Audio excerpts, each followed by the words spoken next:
Ah, je reviens, je crois que j'ai envie de la balancer direct. Une demi-heure, mais je fais pas de coupe, rien. Je la balance sans montage. Tant pis pour vous, mais c'est une question aussi. Opération vérité, dans la ville invisible. C'est parti, sans montage. Tiers livre. Aujourd'hui c'est spécial, on va faire une expérience en direct. Il se peut que l'expérience me crée des émotions. On va faire pour le mieux. Jeudi dernier, il y a exactement une semaine, j'ai commandé 3 livres sur internet. J'ai reçu les 3 enveloppes. La première, c'était quasiment le surlendemain, enfin en tout cas samedi elle était là. La deuxième est arrivée lundi et la troisième est arrivée hier. Je ne les ai pas ouvertes. Vous pouvez vérifier, tout se fait en direct, c'est sans filet chez nous. Je les ouvre dans l'ordre. La première avait été envoyée par Recycle Livre, 7 rue de la Boule Rouge, 7509 Paris. Et ce truc Recycle Livre, je vais vous mettre le lien parce que j'ai reçu aussitôt, ça a été super la suivi, c'est-à-dire d'une part j'ai reçu 2 jours après, mais d'autre part j'ai eu mail de confirmation d'envoi et aussitôt mail de vérifier si ça s'était bien passé, que j'avais bien reçu, que c'était en bon état.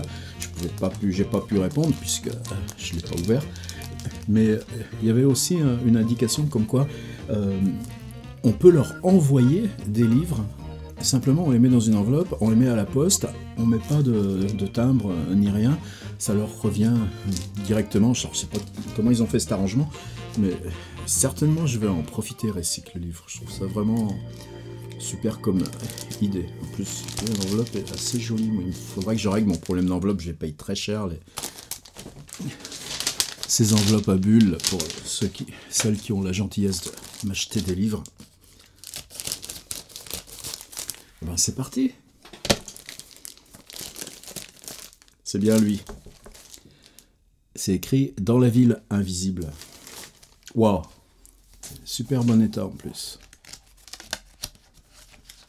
Il est vraiment pas abîmé. Recycle Livre, leur petit marque-page. Un appel aux plus de 50 ans pour partager avec les enfants leur plaisir de la lecture. Lire-et-faire-lire.org.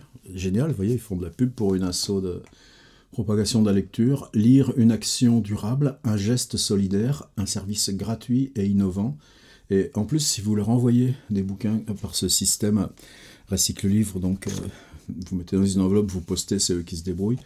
Collecte gratuite à domicile, ils font, et ça vous donne 10% sur le prix d'achat.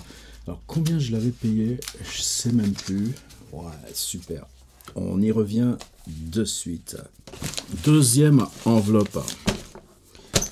Donc, François Bon, Dans la ville invisible, Gallimard Jeunesse, collection Page Blanche, je vais vous expliquer tout ça. Édition Gallimard, 1995. C'est une commande, la collection Page Blanche, elle a vraiment changé la donne dans... ah ouais, vous savez, en ce moment, il y a une polémique, parce que le Salon du Livre de Paris, là, cette grosse machine fric, une section qu'ils appellent Young Adult. Ça fait tellement mieux si on le dit en anglais. Young Adult, c'est comme romance, etc. Mais romance, encore, on avait ça dès le XIIe siècle, mais Young Adult, alors que là, Page Blanche, c'est-à-dire... Qu'est-ce que, dignement, si on se souvient, chacun de nous, de ce qu'était la lecture pour nous, entre nos 12 et nos 15 ans, qu'est-ce qu'on découvrait, Capitaine de 15 ans, Jules Verne, comment nous, adultes, auteurs, on peut s'adresser au capitaine de 15 ans qui reste à l'intérieur de nous. Et collection Page Blanche, c'était vraiment ça. Et on s'y est tous collés. Et donc, c'est Claude Gutmann qui était à l'origine de ça, qui allait chercher les auteurs, qui leur laissait carte blanche royale. Et je vais vous dire comment moi, j'ai traité ce truc-là. Après, Gallimard a viré Claude Gutmann. Il a reconstitué sa collection au Seuil. J'ai participé aussi. Il n'y a pas eu la même... cette même enfin... Ouais, cet arc-en-ciel qu'a été cette collection Page Blanche dans ces années-là. Moi, 95, je crois que j'étais déjà vers la fin, ça a dû être 92, 96. Mais prix Télérama au Salon du Livre de Jeunesse de Montreuil, et croyez qu'il était fier, le mec. Je vais vous en reparler du bouquin. Deuxième enveloppe.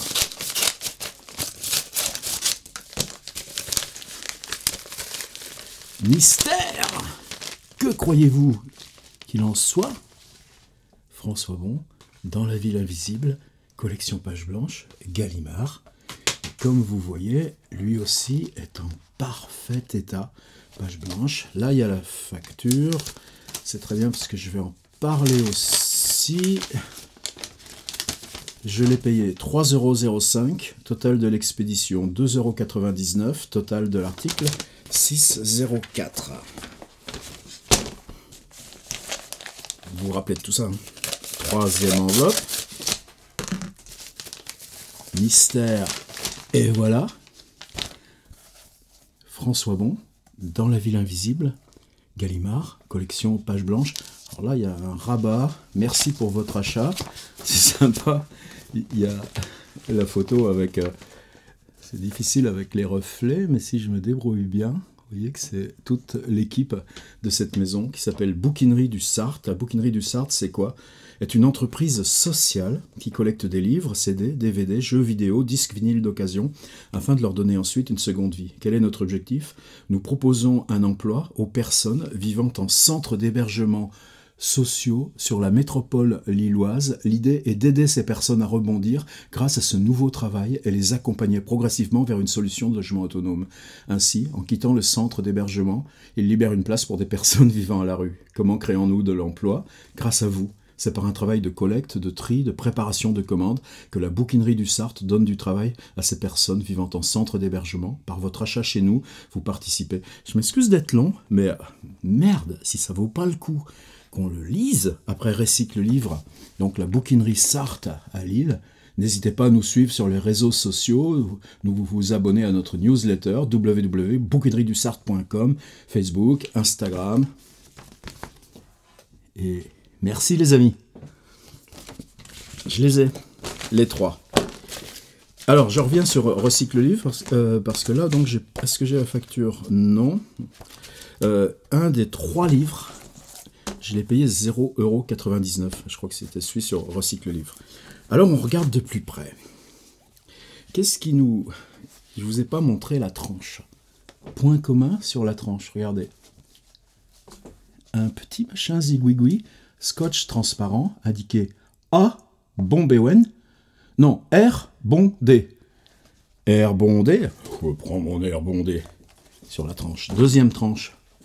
R, bon. J'ai plus D, mais j'ai l'air bon. Et un petit code barre. Troisième, sur la tranche, J, bon. Alors R, c'est l'initiale de mon père, René Bon, mais c'est pas à cause de ça. J, c'est l'initiale de un de mes 2 frangins, pas Pierre, donc c'est Jacques. J, bon, mais il va être très vexé, mais c'est pas lui quand même. Par contre, il y a un petit truc. Je les ouvre. Dans les 3 cas, pourquoi ils sont beaux les livres? Parce que les couvertures ont été, vous voyez, plastifiées. On voit le plastique là. On voit le plastique là. Et il y a un cachet sur celle-ci. CDL, collection page blanche. CDI, pardon. Collège Saint-Charles, Armentières. Collège Saint-Charles, Armentières. 09997. Ça, c'est le livre du truc. Donc, c'est un livre qui vient du CDI, Centre de documentation et d'information, du Collège Saint-Charles à Armentières, qu'il a payé 59 francs TTC, achevé d'imprimer en mars 95. On est toujours dans le truc légal. Et il y a un petit rabat ici pour mettre la fiche. Par contre, lui, si, la fiche est là. À retourner avant le 3,10 96, 5,11 96, 10,1 97, 3,2 97, 9,11 99, 18,5 04. Eh bien, Collège Saint-Charles d'Armentières. Je remercie les 6 élèves qui, l'un, 2 en 96, 2 en 97, 1 ou 1 en 99. Et tout d'un coup, 5 ans plus tard, mais là ça devait être une prof qui cherchait à dire qu'est-ce que je vais faire comme exo à mes élèves au collège, donc 6e, 5e. Donc 6 lecteurs ont lu ce livre. C'est pour ça qu'on travaille. Donc vous voyez qu'aujourd'hui, on dit, avec nos systèmes d'impression à la demande, nos systèmes de... Là, moi, ce virage que j'ai pris de dire, j'ai 65 balais, je deviens auteur indépendant. Je diffuse moi-même mes livres. Je fabrique, je compose, je distribue moi-même mes livres. J'ai une relation individuelle avec les gens qui me les commandent sur le site. Et le côté le plus... délibérément de plus en plus profond que ça prend pour moi cette décision. Est-ce que vraiment on change d'échelle par rapport au fait que dans une ville qui s'appelle Armentières, où il y a un collège qui s'appelle Saint-Charles, il y a exactement, vous voyez, 2004, ça fait maintenant 15 ans de ça, ou 98, 99, 20 ans de ça, 6 personnes, dont probablement un ou une enseignante, m'ont fait la générosité d'ouvrir ce livre, de le lire, et en plus de le respecter, puisque vous voyez, il est hyper clean. Et à l'époque, on faisait du super papier, vous voyez, c'est du papier... dur, on prenait pas les gamins pour des cons, leur balancer de la soupe ou de la merde, on faisait ça c'était ça l'édition jeunesse il y a 20 ans, dire si on donne le meilleur, qu'est-ce que ça change? Ben, peut-être qu'on s'est gouré, peut-être que ça suffisait pas, peut-être que le basculement de la lecture est beaucoup plus global, beaucoup plus grave, c'est-à-dire qu'on a donné le meilleur, mais ouais, à Armentières, quelqu'un au centre de doc a dit « Ce putain de bouquin, il a eu le prix Télérama, je le commande. » Et puis 6 personnes l'ont traversé. Alors, je me dis ce qu'il y a dedans, mais on a le temps. Je ne sais plus lequel vient de qui. Alors celui-ci, là, on a un code barre directement, François Bon, dans la ville invisible, à la place de... Non, rien sur le truc. Voilà, le code barre, je ne vous fais pas l'insulte de le lire. Alors là, la fiche était à l'arrière. Est-ce qu'il y a un cachet ou d'autres marques? Alors, 3980 pilons au crayon rouge. Alors, je ne sais pas d'où ça vient. Est-ce qu'on va le trouver? Mais à un moment donné, dans le désherbage, alors c'est une bibliothèque, vous voyez, puisque la couverture n'a pas été plastifiée. J'ai dit des bêtises. Celle-ci, vous voyez comme ça tient. C'est-à-dire, on a vraiment la couverture d'origine. Il y avait juste le code barre qui s'est placé là. La couverture n'a pas été protégée.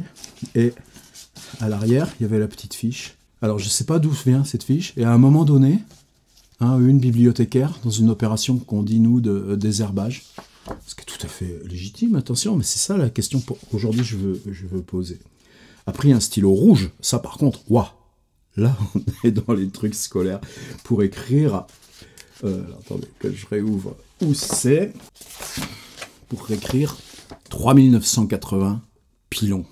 Stylo rouge. Exemplaire 1733. Ça, c'était au marqueur vert. Est-ce qu'il y a des marques à l'intérieur? Je serais terriblement anxieux d'en voir. Non, il n'y a rien. Par contre, j'adore cette mise en page, j'adore cette mise en librairie. C'est ce format vertical. Ça, j'arrive pas à le faire en print on demand. Moi, je suis sur du 5 pouces, 8 pouces. Donc, on est aussi sur du 8 pouces en hauteur. Mais on est bien sur... là, ça fait pas 2 cm et demi, mais ça fait 1 cm et demi. Donc, globalement, on doit être sur du 8 pouces, 4 pouces 5, quelque chose comme ça. Mais c'est ce côté carnet, ce côté truc à glisser dans la poche, il y a une élégance. Oui. Donc, je sais pas... J'ai pas l'indication de provenance pour Herbon D. Il faudrait faire des trucs sur le code barre PAZ 231-016. Vous voyez, en plus, le code barre est collé à la place de l'auteur. C'est-à-dire, c'est pas dans la ville invisible. François Bon, c'est dans la ville invisible, code barre. Je me mets le code barre. Je suis le code barre de la bibliothèque anonyme. Herbon, exemplaire 1733 39 80, Bon, François, calligraphié au stylo rouge, dans la ville invisible. C'est une très belle calligraphie. Le D, il y a une petite boucle. Ta la la. En tout cas, vous pouvez me croire, et personne ne l'a lu. C'est-à-dire, le livre a été acheté par la bibliothèque. Ça veut dire qu'effectivement, j'ai touché quelques droits d'auteur dessus. Il a été mis dans la bibliothèque. Alors, est-ce qu'un livre peut assurer sa vie tout seul dans la bibliothèque? Est-ce que nous, en prenant la voix sur YouTube, on assure aussi que nos livres puissent avoir circulation dans les bibliothèques? Par contre, ce que je vous assure, c'est que depuis là 2 ans que j'ai lancé ce système print on demand, j'ai jamais vu de bibliothèque me les commander. Pourquoi? Parce que je ne suis pas diffusé librairie, donc j'entre pas dans les attributions de marché bibliothèque, et donc les bibliothèques constituent leur corpus sans me demander des bouquins. Pourtant, j'ai même dit sur mon site que je faisais un devis avec des remises, normal, et que j'assurais le port Colissimo gratuit. C'est pas difficile, je commence à savoir faire. Mais bon, c'est des questions posées lourdement aussi aux bibliothèques, mais je crois que c'est étrange comme ce monde des bibliothèques, c'est un peu paniquant, c'est peut-être aussi pour ça la vidéo. Comment ce monde des bibliothèques, c'est toujours ultra sympa, c'est notre famille, quoi, mais ça s'éloigne. Par exemple, ça fait 20 ans que je vis ici à Tours, j'ai fait des lectures à la bibliothèque municipale de Tours, mais c'était collectif. J'ai jamais été invité à titre personnel. Une fois, c'était à Saint-Pierre-des-Corps, parce que je travaille beaucoup là-bas, il y a une grosse médiathèque qui travaille probablement bien. Et le directeur m'a dit « Vous comprenez, c'est trop difficile, les gens comme vous. » Bon, je n'ai pas répondu, j'ai mis ça dans ma poche avec un mouchoir dessus, j'ai mon code barre. Trop difficile, donc ouais, ça veut dire quoi? Travaille sur la BD, travaille sur le polar, la littérature, si évidemment elle fait parler d'elle avec des prix littéraires et tout ce machin. J'avais un prix littéraire, mais sinon... Et le pire, c'est que pourtant, quand on fait nos trucs en bibliothèque, on remplit. Pourquoi? Parce que justement, on est là aussi sur les réseaux. Donc le dialogue, il se fait à partir du réseau. Là, j'étais 2 jours à Lyon. Le mardi soir, il y avait un gars qui était venu de Bourg-en-Bresse à 1 heure de bagnole, parce qu'on est en lien réseau. Et hier, il y avait un gars qui est venu de Clermont-Ferrand en train, je l'ai revu à la gare, croisé à la gare après, parce qu'on est sur réseau. Donc tout ça, c'est les questions qui sédimentent. Donc, bon, les bibliothèques s'éloignent. Alors, c'est ça la question, quoi. C'est-à-dire, merci d'avoir acheté le bouquin. Donc, je ne sais pas à qui je m'adresse, puisque à un moment donné, il a été marqué Pilon au stylo rouge. Il a été écarté de la bibliothèque en bon état. Donc, je ne sais pas, il n'y a pas un seul cachet. J'ai beau vérifier. Et l'affiche est restée entièrement vierge. Alors, peut-être qu'il est passé ensuite dans un catalogue numérique, mais... ça change rien. Bravo aux bouquinistes qui envoient les petites fiches avec. C'est précieux. Voilà. Dans La Ville invisible, ce livre n'a jamais été lu.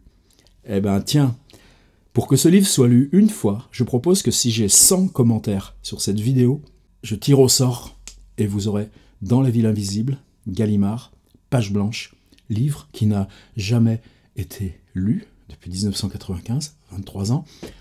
Vous en serez le premier unique lecteur. Ok? On fonce 100. Je double à la dose. Le dernier service de presse, j'avais mis 50, on les a eu. 100 commentaires et il part en loterie. On lutte. Pourquoi on lutte? Parce que ça s'appelle page blanche. Mais ce qui est dingue, c'est ça, c'est la fiche blanche. C'est-à-dire qu'un livre en bibliothèque sans médiation. Alors est-ce que c'est aux bibliothécaires de faire la médiation? Est-ce que c'est pas à nous, justement, auteurs, de nous y coller? Je vous remets le code barre dessus parce qu'il appartient à... Il appartient à l'histoire du livre, n'est-ce pas? Alors c'est celui-ci le 3e. Alors là, code barre, et quand le livre a été mis au désherbage, on a mis un gros marqueur sur le code barre. C'est-à-dire que le livre ne peut plus passer à la bibliothèque parce que le code barre a été annulé. Alors là, on l'ouvre. Collection page blanche. Celui-ci a été plastifié. Alors là, Pilon. C'est en rouge encore. Pilon. Mais Pilon avec un cachet. C'est-à-dire quelqu'un a pris au désherbage. Et le désherbage, on pourrait se dire, en bibliothèque, qu'il y a un peu d'amour aussi dans ça. C'est-à-dire... mais je connais suffisamment les bibes, Bagnolet, Argenteuil pour connaître, c'est-à-dire dire je l'enlève, je le prends. Je sais pas, on vous demande pas, bibliothécaire, de faire un petit bisou et puis dire adieu mon beau, t'étais bien chez nous.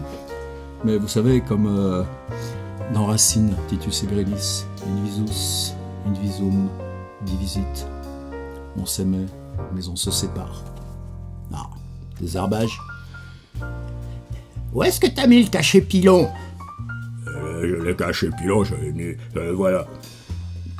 Tampon encreur rouge. Pilon. Et ça vient de Bibliothèque départementale de Près de la Gironde. Alors expliquez-moi comment Bibliothèque départementale de Près de la Gironde se retrouve dans une bouquinerie à Lille. Ça, c'est des mystères qui ne me regardent pas. Ensuite, il y a... Bon, c'est 000 11 76 7 83. Bon, virgule, François, dans La Ville invisible. Petite étiquette normalisée qui est là. Bibliothèque départementale de Près de la Gironde, cachée, qui se retrouve au bout. Et est-ce que j'ai une fiche? Je croyais que tout à l'heure j'avais une petite fiche détachée. Non, et ben là, vous voyez, il y a le sac à fiches. Le sac à fiches est toujours là, mais la fiche est partie. Pilon. Alors lui, je vais le garder à cause de ce Pilon. Merci, Bibliothèque départementale de près de la Gironde. Donc j'ai 3 livres. Le plus beau, c'est celui avec le code barre. C'est celui qui part dès que j'ai 100 commentaires. Merci, Recycle le livre, qui l'a envoyé à 0,99 venant du CDI du Collège Saint-Charles d'Armentières avec une facture et puis surtout ce geste solidaire et puis l'incitation à renvoyer des bouquins sans port. Merci à la bouquinerie Sarthe de Lille parce que bravo finalement d'envoyer les tronches. On est potes quoi. Et puis de faire ce travail-là avec nos vieux livres. Question aux bibliothèques et au CDI, c'est-à-dire qu'à un moment donné, Pilon... Ben voilà, par exemple, voilà ça, ce sera une proposition. C'est-à-dire, il y a 2 catégories d'auteurs. Il y a ceux qui font l'effort de retrousser les manches et venir sur le web. Vous les trouvez fastoche, il suffit d'aller sur Facebook, Instagram, tout ça. Il y en a même qui ont des sites. Oh, cette vieille chose qui s'appelait un blog et tout ça.